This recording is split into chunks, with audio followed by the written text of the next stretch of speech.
Bonjour à toutes et à tous. Merci à vous d'être venus aujourd'hui.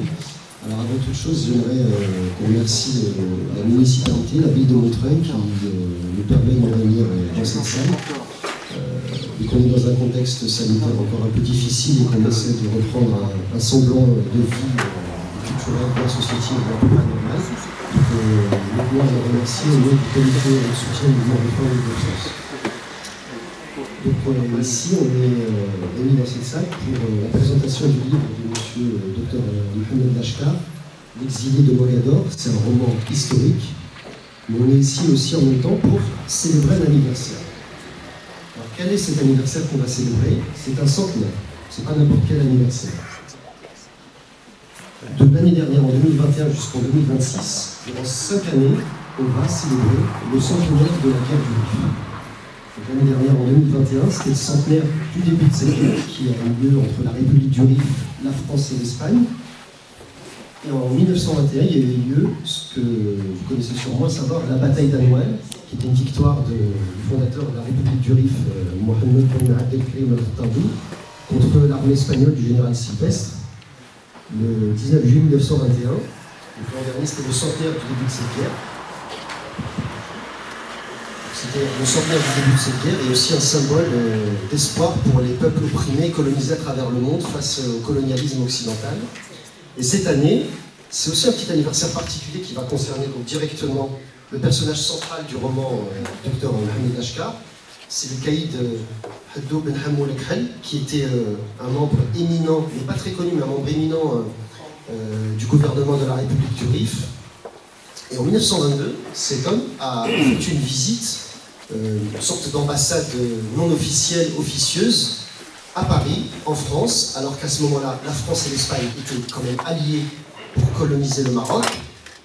Mais la République du Rif était en guerre contre l'Espagne, mais pas encore contre la France.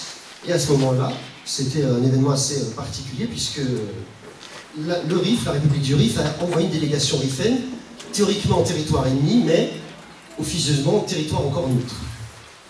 Donc je ne vais pas parler trop longtemps, mais je vais poser d'abord une ou deux questions au Dr Mohamed Lashkar avant de lui donner la parole. Alors tout d'abord, on sait que souvent il y a des gens qui vont reprocher à des gens qui ne sont pas historiens d'écrire sur l'histoire, mais moi je considère, et je pense que d'autres ici aussi, que l'histoire n'appartient pas seulement aux historiens. Un roman historique est aussi un objet d'histoire. Il n'y a pas que les livres purement historiques qui peuvent mériter d'être qualifiés d'objets historiques. Un roman historique est aussi un objet éminemment historique. Donc ma première question que je vais poser au docteur, c'est pourquoi avoir choisi, puisque ce n'est pas son premier roman, il a écrit déjà d'autres romans qui traitent de l'histoire tourmentée du Rif, pourquoi avoir choisi d'écrire un livre sur le caïd Haddo Ben Hamou Lekhel? Et aussi, est-ce que ce livre ne fait pas un peu écho à la situation que connaît encore le Rif jusqu'à aujourd'hui? Merci.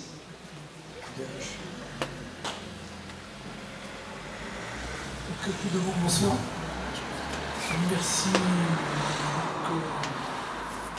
l'assistance. Merci à tous les amis qui ont fait le déplacement. Et bien sûr, merci à l'association de l'UF. Oui. Donc, de m'avoir invité et de me permettre cette première rencontre pour la présentation de mon livre en dehors du Maroc. Il m'est déjà arrivé de présenter mon premier livre, Corbis, Mon chemin vers la vérité et le pardon en France, à Montpellier. Et il m'est arrivé aussi de le présenter en Espagne. Donc pour la France, c'est la première fois. Et donc tout l'honneur est pour l'association de mes compatriotes qui m'offre cette occasion donc, de rentrer en contact avec mes frères de la diaspora. Pour répondre tout de suite et ne pas rentrer dans les détails, comme vous voyez que mes 4 livres, on peut les considérer comme étant un seul. Et puis j'ai essayé de remonter un petit peu le temps. 1973, c'est autobiographique, c'est l'histoire du calvaire que j'avais vécu en 1973 au moment où j'ai été enlevé par la police marocaine, fait disparaître pendant plusieurs mois. Je remonte un peu plus loin, et c'est 58-59, c'est les événements de la rébellion dans le Rif, maté dans le sang par Hofker et le palais. Et puis je remonte encore un peu plus loin, en 1936, des Rifins ont été enrôlés par Franco et ses agents locaux pour aller renverser une république et un gouvernement démocratiquement élu. Et enfin, donc, je remonte encore un peu plus et j'en arrive à la guerre du Rif. Donc si vous voulez, l'enfant que je suis, le Rifin que je suis, l'intellectuel que je suis, donc me rattache un petit peu à cette histoire qui m'a marqué pour toujours. Et bien sûr, je n'ai commencé à écrire qu'un peu tardivement. Je n'ai commencé à écrire il y a 12 ans. Donc j'avais commencé par un premier roman que je considérais comme étant peut-être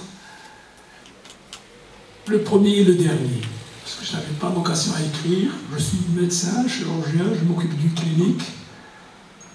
Je suis bien sûr engagé sur le plan intellectuel dans mon pays. Donc j'écris régulièrement, j'ai un compte et un blog sur Mediapart où je défends donc mes opinions, mes causes. Le 20 juillet, le 20 février, le mouvement du 20 février, le Hirak du Rif, où je suis engagé très fortement avec ma femme ici présente.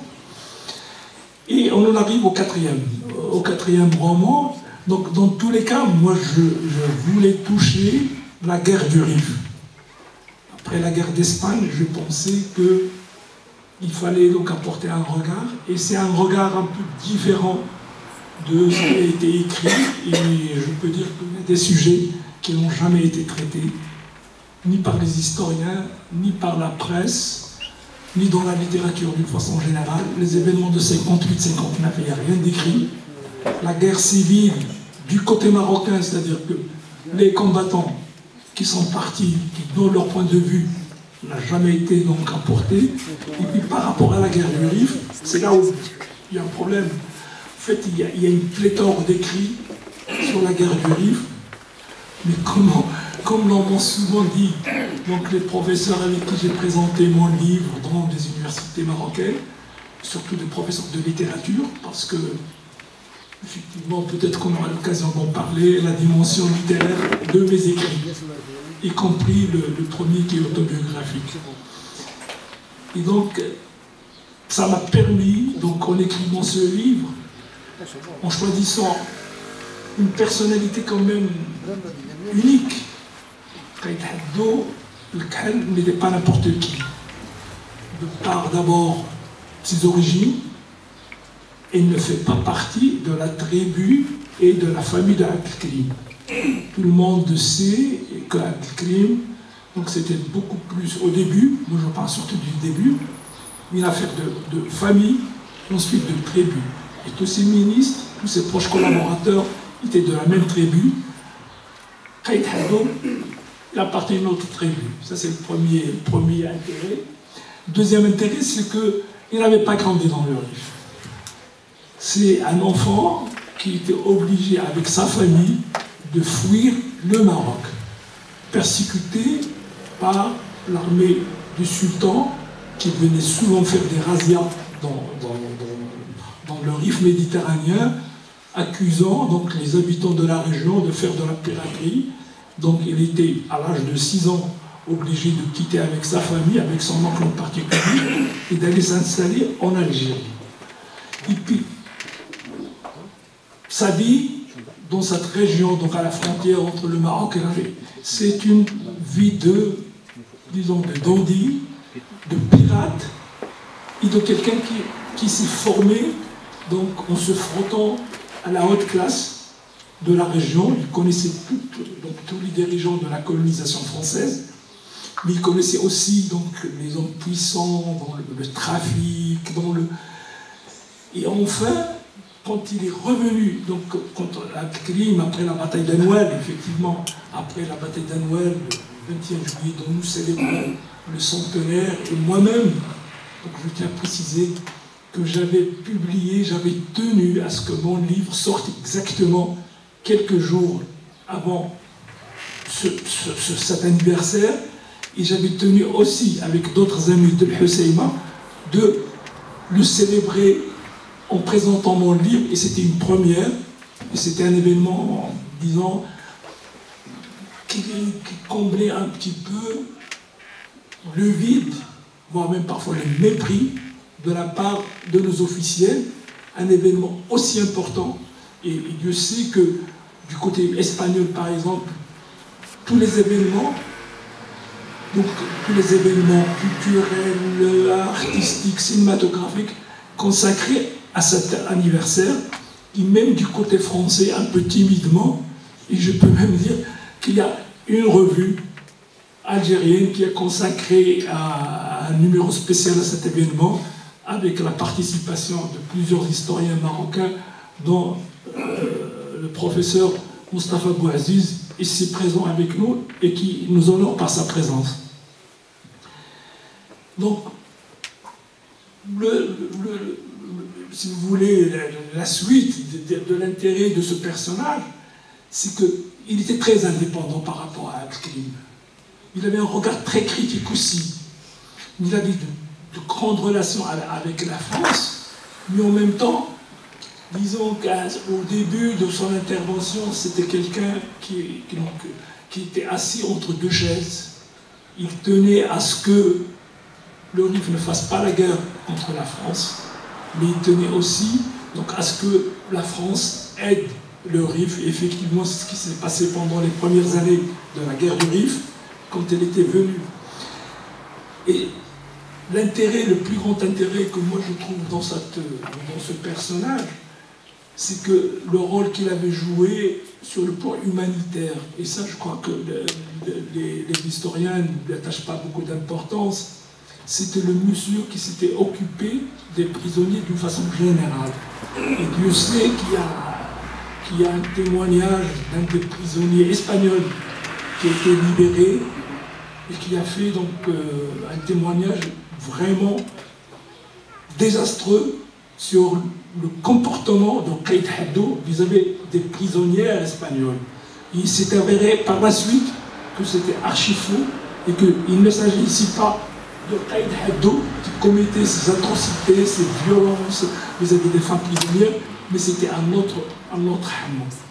Donc Qaïd Haddou avait joué un rôle très important donc, dans la sauvegarde de la vie des prisonniers, surtout à la fin, parce que malheureusement, dans les derniers mois de la révolution du RIF, Abdelkrim, bien sûr avec la collision entre l'Espagne et la France, s'est retrouvé acculé donc, à se retirer, donc à chaque plus les armées étrangères avançaient, plus Abdelkrim reculait, était acculé donc, à changer de lieu de résidence et d'état-major.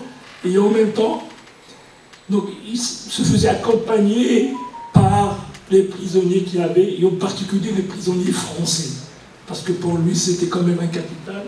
Et en même temps, je n'oserais pas dire qu'il en faisait un bouclier, mais quand même, et Haddou avait joué un rôle très important donc, dans cette relation, et en particulier avec une délégation ou des personnages français venus dans le RIF, en particulier Pierre Parent et Dr Go, qui était venu donc, dans un but humanitaire. Donc c'est dans leur relation avec Qaïd Haddou, on a pu sauver donc, des centaines de vies de prisonniers, et que Qaïd Haddou, à la fin, donc, disons que les derniers jours, il a accompagné lui-même donc, ces prisonniers français et les avait remis donc, entre les mains du colonel Corap. Ça, c'est un des officiers français qui lui avait écrit donc, une lettre demandant à Haddou de lui remettre le prisonnier pour qu'il accepte la soumission de l'Amir à Abdelkrim.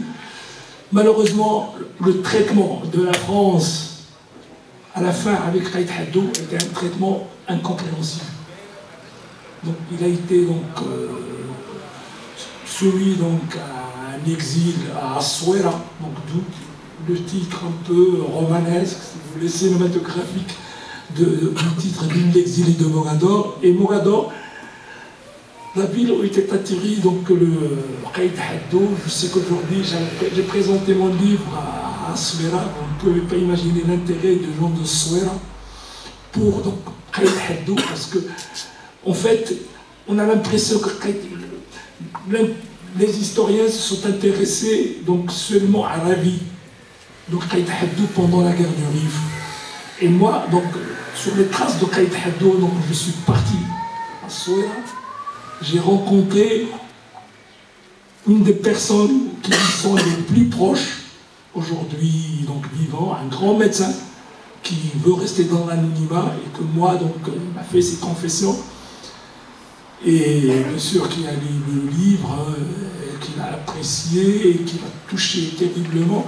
Donc, cette période de la vie à Souera, donc, il est passé sous silence. Et moi, j'ai découvert que c'était quelqu'un quand même qui avait joué un rôle très important. Donc, je raconte une petite anecdote, l'histoire de ce grand écrivain français qui, Vieux Change, qui était venu, qui avait donc, il avait fait un rêve, il avait fait son service militaire à Oujda en 1926, mais en 1930, il décide d'aller visiter la ville de Smara, dans le désert. Et un des médecins de Oujda qui était ami avec Qaïd Haddo lui a conseillé d'aller voir Qaïd Haddo. C'est Qaïd Haddo qui lui a organisé tout le voyage. Il y a une émission dans Arte consacrée à Vieux Change, où il parle dans l'introduction du documentaire. Vieux Change a été aidé par Qaïd Haddo à Mogador, un des lieutenants de Abdelkrim, et on s'arrête là. Il y a eu aussi une émission, une série de missions à la télévision marocaine sur ce voyage de Vieux Change. Et on parle aussi de la même façon que ce monsieur a été, donc ce Français, donc l'histoire de Vieux Change est connue, qu'il a été aidé par Qaïd Haddo, sans dire exactement qui était Qaïd Haddo. Donc le travail d'enquête que j'ai fait sur le terrain, donc les entretiens que j'ai eus avec les personnes qui l'ont connu, m'ont prouvé que ce personnage avait continué à faire peur à la colonisation française, aux colons françaises et à l'administration française. On arrête en 1943. Donc, et jusqu'à présent, par rapport au reste des dirigeants de la guerre du Rif, des gouvernants qui étaient à côté d'elle, tout le monde a pu récupérer leurs biens, sauf Qaïd Haddo jusqu'aujourd'hui, son héritier connu, son fils Ali, donc qui est mort en 2012, avait continué donc, durant des années à déposer plainte et puis à faire des requêtes au niveau de ce qu'on appelle le Conseil des droits de l'homme marocain, des ministères, donc pour au moins récupérer ses biens, et jusqu'à présent, rien n'a été fait. Donc, et puis il y a deux livres, et en particulier, il y a un livre, c'est les mémoires du contrôleur civil de la ville de Taourif, Léon Gabrieli, qui était ami avec eux, qui avait laissé ses mémoires, où il raconte beaucoup de mensonges sur Qaïd Haddo qui ne correspondaient pas exactement à la réalité. Donc moi j'ai pu, à travers donc, le choix de ce personnage, d'abord d'expliquer un peu la guerre du Rif, qui malheureusement, et donc, comme j'ai dit, il y a une pléthore d'écrits, et que pour la majorité des gens, c'est ce que nous ont confessé donc, les profs de littérature, qui ne connaissaient de la guerre du Rif que Abdelkrim et la bataille d'Anouane. Et là, ils ont compris ce qui s'est passé, et surtout, j'explique, disons, les derniers jours et la défaite et la soumission de Abdelkrim à la France. Voilà, grosso modo, pourquoi le choix de ce personnage. Je ne le regrette pas parce que il s'est avéré que, bon, le personnage lui-même a intéressé beaucoup de monde, et je crois que les lecteurs aussi ont apprécié. Voilà pour la première réponse. Ben merci pour cette intervention. Donc, si on comprend bien, c'est le fait d'avoir choisi ce personnage, c'était aussi dans un but de rétablir un peu la vérité sur lui. Vous avez rappelé très justement que c'est quelqu'un qui a une vie particulière. Il avait une grande indépendance par rapport à Abdelkrim, qui était le président, le chef fondateur de la République du Rif. Et en même temps, c'est quelqu'un qui n'appartenait pas, vous l'avez rappelé très justement, à la tribu des Haïf Ouriagan, c'est-à-dire la tribu dont était issu Abdelkrim, puisque souvent les adversaires d'Abdelkrim faisaient ce reproche en lui disant que cette République du Rif, en fait, n'est qu'un gouvernement Haït-Oyarel élargi, en fait. C'est une mainmise de sa tribu sur l'ensemble du Rif. Mais plus on va avancer dans la guerre, plus cet homme qui est de la tribu de Ibroyen, qui est une tribu de corsaires, de pirates sur la côte Al-Husima, au large d'Al-Husima, donc il va prendre de plus en plus d'importance et de plus en plus de pouvoir. Et surtout, vous l'avez rappelé très justement, c'est quelqu'un qui a dû quitter, comme beaucoup de Rifins, très tôt le Rif à cause des razzias et des expéditions punitives du Makhzen, de l'État central marocain. On connaît l'expédition punitive du sinistre Bouchta el-Baghdadi à la fin du 19e siècle, qui avait fait des ravages dans le Rif chez les Ibroyen, la tribu donc, laquelle était ici Qaïd Hammo. Et il avait dû quitter donc le Rif pour aller en Algérie, et il avait grandi en Algérie. Il faut rappeler aussi que c'est le premier pilote d'avion dans l'histoire de la République du Rif. Ça, c'était aussi une autre question que je voulais vous poser. Il a eu donc une éducation française par le biais de son oncle qui avait des amis français qui étaient bien installés, bien implantés dans la société française à Oujda puis en Algérie. Donc, lorsqu'il arrivait à l'âge adulte, on était déjà après la Première Guerre mondiale. Ça n'a pas posé de problème qu'il puisse passer un brevet de pilote. Les Français l'ont laissé devenir instructeur et pilote, l'ont laissé devenir pilote d'avion. Ça n'a pas éveillé de soupçons chez eux. Parce que ça vraiment, je me dis, mais là, une des premières questions que je vais poser, c'est celle-là. Comme je l'ai dit au début, que Qaïd Haddou avait un réseau de relations très très important avec l'administration coloniale, à travers, bien sûr, un personnage aussi important à qui je consacre beaucoup dans ce roman, c'est Daniel Bournassé. Alors Daniel Bournassé, c'est le fils adoptif de Louis Bournassé. Alors qui est celui Bournassé? Le père, c'est un colon français installé en Algérie depuis et surtout à la frontière, donc du Maroc et de l'Algérie, et qui était très puissant. Il travaillait dans le trafic, il travaillait dans la contrebande, mais aussi il avait un regard sur la colonisation très différent du regard des militaires.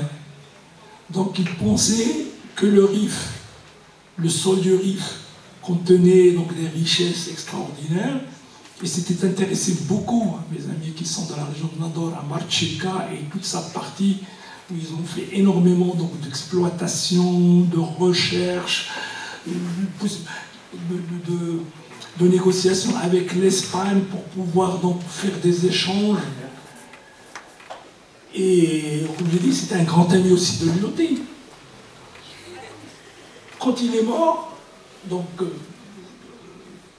Qaïd Haddou, enfant, a grandi dans ce milieu. Donc ils ont eu la même éducation. Il a eu la même éducation que le fils adoptif Daniel. Daniel avait repris le flambeau à la mort de son père.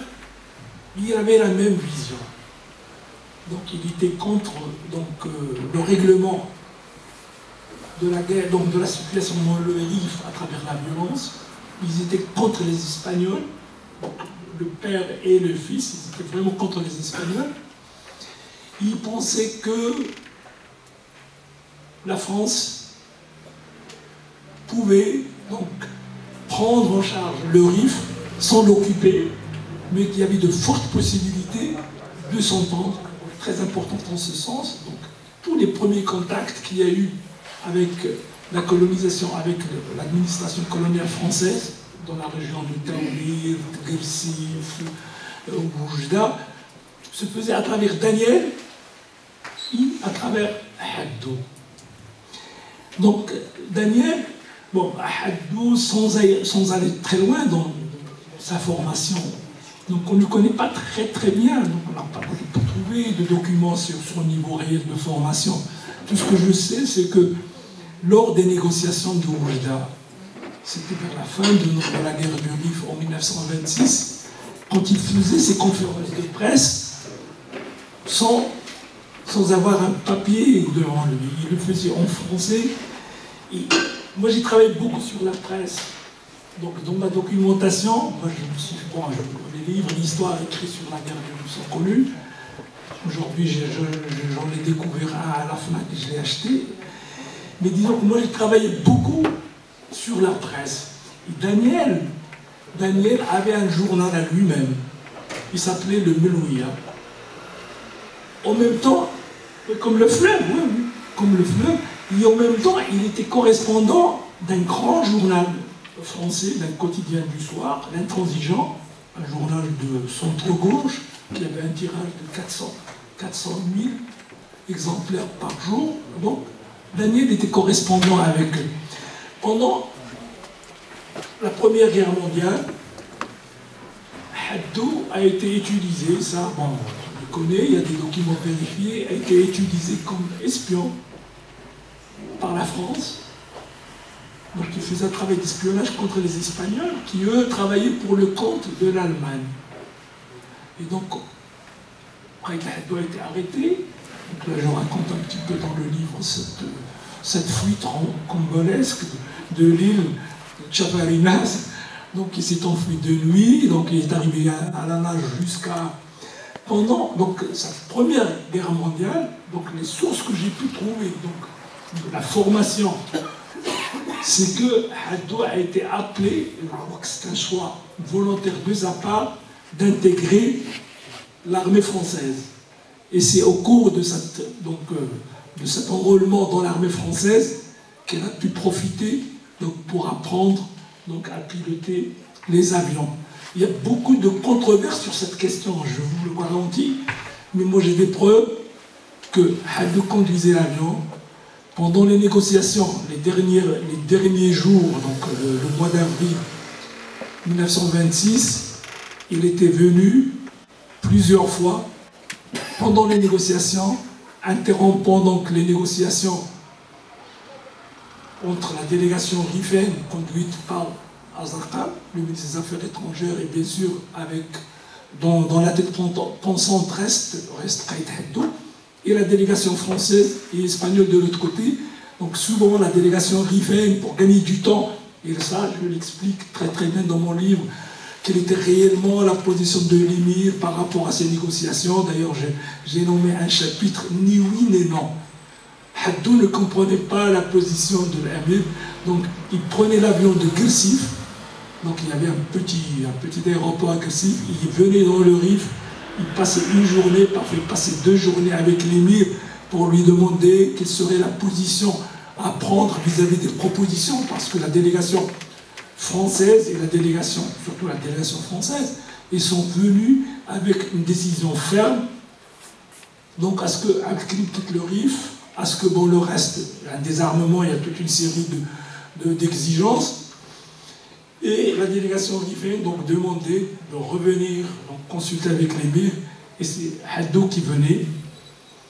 Les 3 premières fois, il venait, la première fois avec un pilote, 2 fois il est venu tout seul en avion, et puis il y a eu un autre voyage, cette fois-ci c'est Azarkan qui avait demandé, c'était le dernier voyage donc de la délégation rifaine pour consulter avec Al-Krim.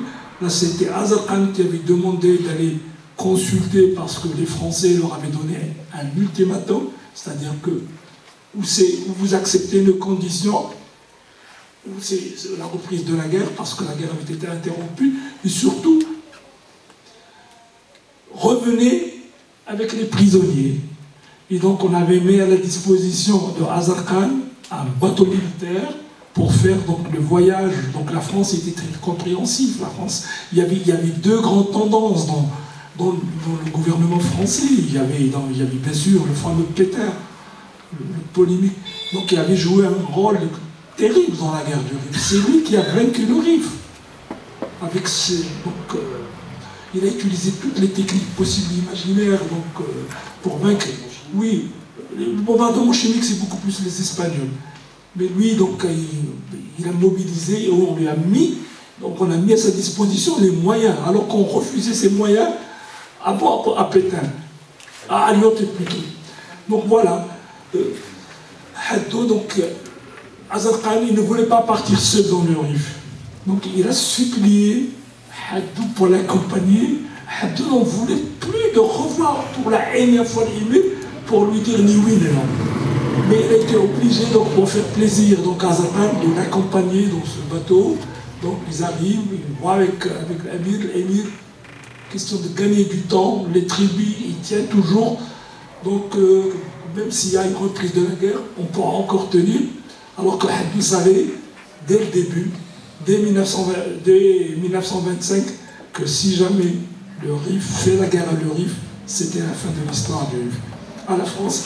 Donc c'est ça, donc Haddou, vraiment, et puis d'autres formations. Moi, j'ai trouvé des articles où on parlait de lui comme quelqu'un qui avait fait des études de littérature à la Sorbonne. Des journalistes, donc ça c'est des extraits de journaux que j'ai, donc des journalistes, d'autres me considéraient comme étant quelqu'un qui cirait les bottes de Gabrieli, parce que Gabrieli lui-même parle, des fois il parle ainsi de Al-Qaïda. Donc c'est l'une et l'autre en même temps. Donc c'est ça l'intérêt de la complexité de la chose.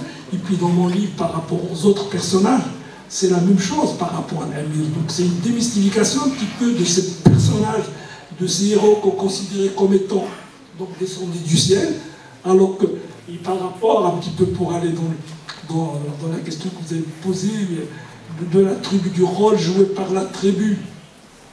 Mais c'était ainsi dans le Rif, et docteur Moustapha Bouazizi est là pour ne pas contrer toutes les résistances qu'il y a eu dans le Rif et ailleurs, c'était toujours donc une tribu, il y a sa tête, quelqu'un, donc un dirigeant, et le père de Abdelkrim, c'est-à-dire le vrai Abdelkrim, c'était quand même quelqu'un d'important, c'était quelqu'un, disons, qui a fait des études, qui était respecté et qui dirigeait le... Et puis, par méfiance aussi, il y avait beaucoup de problèmes de méfiance entre les tribus. Il y avait toujours un conflit permanent entre les Bnei Oriaral et même au sein des Bnei Oriaral. On connaît l'histoire de l'opposition de nombreuses familles au père de Abdelkrim, y compris à l'émir lui-même. Il y a beaucoup de gens de sa propre famille qui ne voulaient pas de lui et qui, bon, par la suite, on a compris, après la soumission d'Abdelkrim, qu'ils étaient devenus les grands notables du Rif, et je crois que les gens connaissent ces noms de ces familles, y compris des familles qui portent le nom Khattabi, qui sont devenus les premiers pachas, les premiers gouverneurs sous protectorat, parce qu'ils ont combattu, et c'était ses cousins d'Abdelkrim. Voilà. Donc on a bien compris. Donc, de même qu'Abdelkrim, au début de sa formation, qui a passé plusieurs années dans l'enclave espagnole de Melilla, qui a vécu au contact des Espagnols, qui lui a permis d'acquérir cette ouverture sur le monde. Le Caïd Haddou, lui, a obtenu cette même ouverture sur le monde, a fait son initiation lui aussi au contact des Français. Donc c'est un peu les deux faces d'une même pièce, d'où, je pense, ce caractère un peu assez autonome et indépendant du Caïd Haddou vis-à-vis d'Abdelkrim. C'est-à-dire que Abdelkrim avait besoin du Caïd Haddou pour lui dire: il maîtrise le français, il connaît les Français, il parle leur langue, donc j'aurais besoin de lui pour éviter d'entrer en guerre avec eux, parce que Abdelkrim a eu conscience très tôt, dès son plus jeune âge, dès qu'il était vraiment jeune homme, il savait que les taux se resserraient au Maroc, dans le Rif en particulièrement entre la France et l'Espagne. Il s'est dit, avec l'Espagne on a de bons rapports avec eux, avec la France c'est un pays autrement plus puissant, si on entre en guerre avec la France, on a très peu de chances de s'en sortir, donc il se disait, avec le Caïd Haddou, je vais avoir suffisamment de contacts, je vais suffisamment pouvoir essayer de négocier sur un plan commercial, diplomatique, pour éviter d'entrer en guerre. Mais les événements ne vont pas se dérouler comme prévu. La guerre va finir par être inévitable, mais donc voilà, c'est très important, je pense, et vous faites bien de le rappeler, du rôle. Pourquoi Abdelkrim avait besoin du Caïd Haddou, et pourquoi le Caïd Haddou a eu ce parcours un peu atypique, indépendant, un peu rocambolesque. Puisque vous le rappelez, il finit sa vie, donc lorsque Abdelkrim se rend en 1926 aux Français, malheureusement les Français qui hier étaient les amis plutôt du Caïd Haddou, On finit par l'exiler, le mettre en résidence surveillée à Mogador, donc qui est devenu aujourd'hui l'actuel Essaouira. Et de 1926 jusqu'à sa mort en 1950, il ne quittera jamais Mogador en fait, c'est ça. Et même, je crois même que, si je me souviens bien, il a été enterré un peu à la va-vite pour pas qu'on sache où il est enterré. Et je crois même que jusqu'à maintenant, on ne sait pas où on l'a enterré. Non, on sait où on l'a enterré. Moi-même, j'ai retrouvé sa tombe. J'ai des photos. Quand j'avais fait mon voyage à Souera, donc j'ai pu retrouver sa tombe, qui est un peu dans l'abandon. Mais donc sa tombe est là. Et j'ai un témoignage donc, écrit par le fils de celui qui avait suivi par une bicyclette le cortège donc, de Qaïd Haddou décédé. Et donc les Français ont tenu à l'enterrer de nuit. Et donc c'est le père de quelqu'un de très connu, qui est un grand écrivain de Souera, aujourd'hui mort, le Othmani. Le Othmani, dont le frère aujourd'hui est le président de la commune de Souera, qui travaille avec Azouba et toute la clique. Donc, et Othmani donc, avait écrit donc, plusieurs livres sur Souera. C'est des souvenirs d'enfance. Et puis, le plus connu que j'ai retrouvé, si Mogador m'était compté. Donc, lui, il consacre 2 pages à Qaïd Haddou. Il parle du mouvement, la naissance de ce qu'on appelle le mouvement national marocain à Souera. Il souligne le rôle joué par Qaïd Haddou dans la sensibilisation de quelques personnes qui pouvaient sortir ces premiers mois, ces premières années. Il avait l'impression que les gens étaient habitués à vivre sous occupation française et qu'ils étaient indifférents, donc ils avaient recours beaucoup plus donc, à leur folklore, à leur vue mystique, à leur zawaya, etc. Et que le fait colonial en lui-même, et je sais que c'était un peu partout dans les grandes villes du Maroc, sauf dans les montagnes, beaucoup de régions du Maroc, qui ont fait la résistance, qui ont fait la résistance à l'occupation française. Et donc on sait que les derniers combats ont eu lieu en 1936. Donc, le plus important à souligner, c'est que, bon, Abdelkrim avait pris conscience, après la bataille d'Anoued, que l'affaire du Rif est devenue une affaire sérieuse. Et qu'il avait un problème avec la frontière sud, disons, de son... Je ne sais pas comment on appelle ça, République, on peut le dire. Et qu'il y avait des tribus au sud donc, du Rif qui ne connaissaient pas les limites. Et puis il s'était rappelé, on lui a rappelé, que lors de la signature donc, de 1912 du protectorat marocain, les 2 États, français et espagnol, se sont permis de partager le Maroc, en fait, sans mettre de frontières précises. Et Abdelkrim, quand il avait fait appel donc, à Qaïd Haddou, il avait chargé d'une mission précise. Toi, tu dois voir donc, tes amis français et leur dire s'il vous plaît, nous, on ne veut pas faire de guerre avec la France, mais seulement, on a envie qu'on nous limite nos frontières avec la France.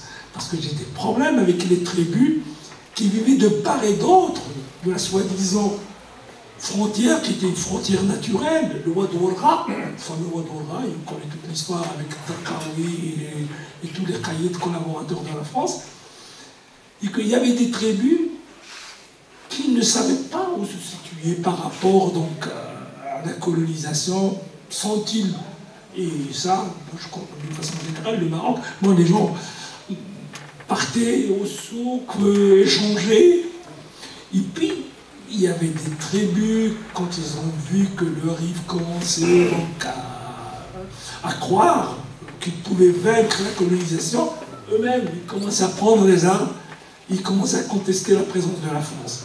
Donc le rôle de Qaïd Haddou, et puis aussi de son oncle, Anlouche, parce qu'on n'en parle pas beaucoup, Qaïd Anlouche, c'était un des Barkémis qui avait participé, en quelque sorte, à la nomination de Abdelkrim comme chef du mouvement. Le seul non Mouriarli, c'était Qaïd Anlouche.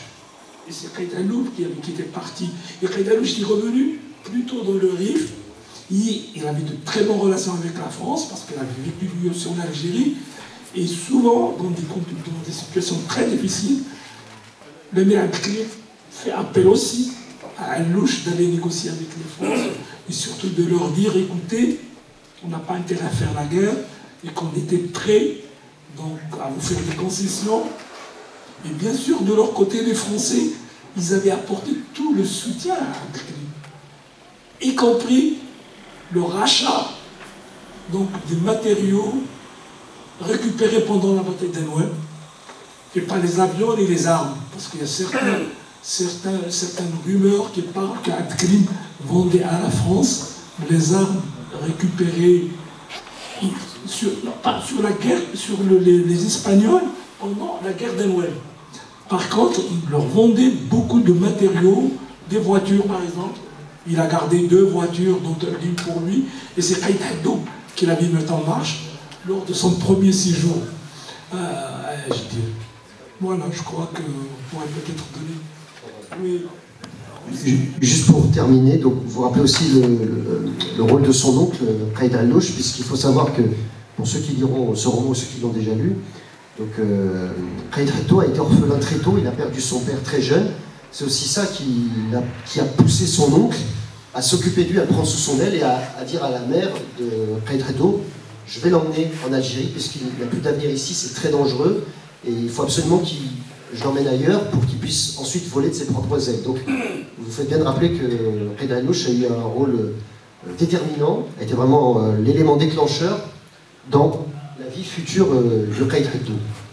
En tout cas, on vous remercie pour cette présentation et d'avoir répondu à ces questions. Je pense qu'il y a des gens dans le public qui vont... Pardon.